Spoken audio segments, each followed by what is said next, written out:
29 meter lang, 9 meter breed, 9 meter heeg en 80 ton zwier. Daarmee is het grootste boothuis eer dat het hazenbedrijf De Boer en de Groot levert aan de KNRM. Met een 400 tons kraan moet er nou het water intakelen worden. We hebben het boothuis gebouwd op terrein. En om goed eromheen te kennen, om de mensen goed werken te laten. En dat kan net op het water. Ja, en dan is er nu de vraag van hoe brengen we dat bij het water. Het boothuis is eerst op een platform naar de Haasde trekveert rieden. Nu komt het aan op het oerzetten.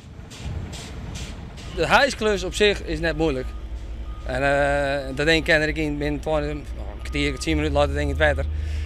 Maar de voorbereiding van waar huisje, we bepalen de huispunten, ja, hoe de spanning in het boothuis zelf, want dat is wel een goede voorbereiding. Want ja, je wil net dat het ding in het waan brengt natuurlijk. Ne? Driehoende boothuizen is maar een liets onderdeel van het hazenbedrijf. Het is een specialisme dat alleen nog voor de KNRM gebruikt wordt. Ja, daar zit ik een stukje liefde voor het water en dus ik voor de KNRM zit erbij in. Wij duggen alles op en om het water. En dan is het natuurlijk fijn dat er zo'n instantie is als de KNRM en dat ze snel uitrekken kunnen en dat ze ter plekke wezen kunnen als het nodig is. De KNRM broekt driehoende boothuizen omdat er minder ruimte in de havens is.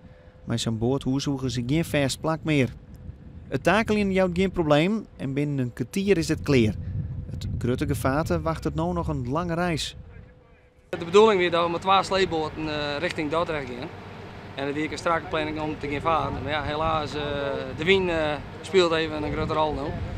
Want met eigenlijk net boven de windkracht 4 kunnen we eigenlijk varen, hoe het is maar.